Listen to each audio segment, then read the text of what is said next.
അടുത്ത മാസം നാട്ടിലേക്ക് യാത്ര നിശ്ചയിച്ചിരിക്കുന്ന യുഎഇയിലെ ഇന്ത്യൻ പ്രവാസികൾക്ക് നേരിയ ആശ്വാസം.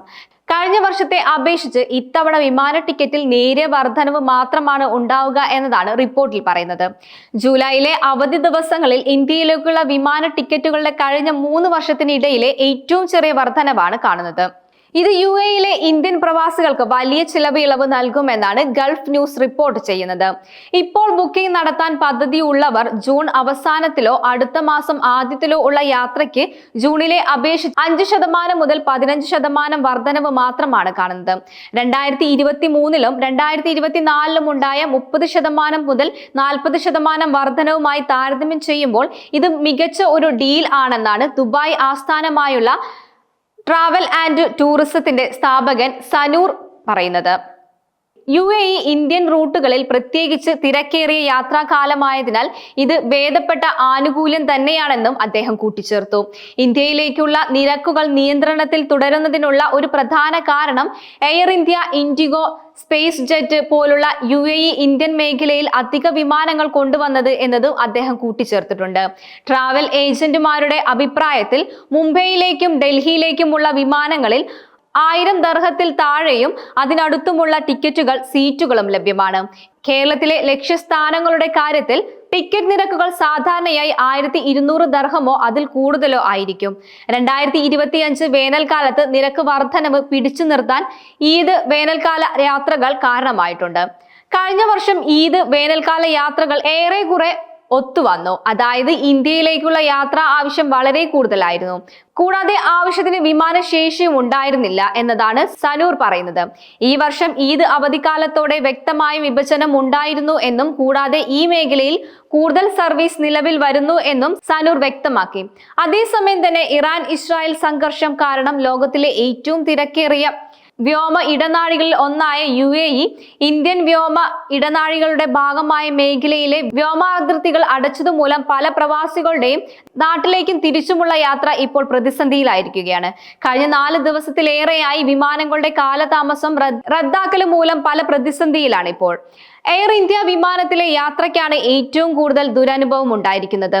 തിങ്കളാഴ്ച എയർ ഇന്ത്യയുടെ കുറഞ്ഞ നിരക്കിലുള്ള ഉപസ്ഥാപകനായ എയർ ഇന്ത്യ എക്സ്പ്രസ് ദുബായിൽ നിന്നും ലക്നൗ, മംഗലാപുരം, കൊച്ചി തുടങ്ങിയ സ്ഥലങ്ങളിലേക്ക് സർവീസ് നടത്തി 6 വിമാനങ്ങൾ വൈകുകയും റദ്ദാക്കുകയും ചെയ്തിരുന്നു.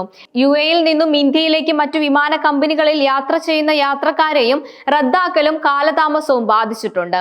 അതേസമയം അടച്ചിട്ട വ്യോമാതിർത്തികൾക്ക് പകരം ധാരാളം വിമാനങ്ങൾ യുഎഇ, ഒമാൻ വ്യോമാതിർത്തി ഉപയോഗിക്കുന്നുണ്ട് എന്നും ഇത് ഈ റൂട്ടിൽ തിരക്കിന് കാരണമായിട്ടുണ്ട് എന്നുമാണ് സ്മാർട്ട് ട്രാവൽസിന്റെ ജനറൽ മാനേജർ സഫീർ മുഹമ്മദ് പറഞ്ഞിരിക്കുന്നത്. യുഎഇ ഇന്ത്യ വ്യോമപാത വർഷത്തിൽ 10 ദശലക്ഷത്തിൽ അധികം യാത്രക്കാരെ കൊണ്ടുപോകുന്നതാണ്. മൊത്തം യാത്രയുടെ എണ്ണത്തിന്റെ അടിസ്ഥാനത്തിൽ ഇത് പലപ്പോഴും മികച്ച അന്താരാഷ്ട്ര ഇടനാഴികളിൽ ഒന്നായി കണക്കാക്കപ്പെടുന്നു. 2023-ൽ ഇരു രാജ്യങ്ങൾക്കുമിടയിൽ ആകെ 19 ദശലക്ഷം യാത്രക്കാരെ വഹിച്ചു. അതേസമയം ഇസ്രായേലിനും ഇറാനിനും ഇടയിൽ എന്താണ് സംഭവിക്കുന്നത് എന്ന ആശങ്കയിലാണ് ലോകമെമ്പാടുമുള്ള ജനങ്ങൾ. യുദ്ധം നേരിട്ട് ബാധിച്ചിട്ടില്ലെങ്കിലും പരോക്ഷമായി എല്ലാവരെയും ബാധിക്കും എന്നതാണ് പൊതുവെ പറയപ്പെടുന്നത്. അതിനാൽ തന്നെ എണ്ണ സമ്പുഷ്ട രാജ്യങ്ങളായ ഇറാനും ഇസ്രായേലിനും തമ്മിലുള്ള സംഘർഷം ഇന്ത്യയിലെ എണ്ണവിലയിലും അതുവഴി മറ്റു വസ്തുക്കളുടെ വിലയിലും പ്രതിഫലിച്ചേക്കും എന്ന ആശങ്കയും പൊതുവെ നിലനിൽക്കുന്നുമുണ്ട്. എണ്ണവില ഉയരുമോ എന്നതാണ് അടിയന്തരമായൊരു ആശങ്ക. ഇറാൻ ഇസ്രായേൽ സംഘർഷം ആരംഭിച്ചതിന് ശേഷം ആഗോളതലത്തിൽ എണ്ണവില 11% വർദ്ധിച്ചു.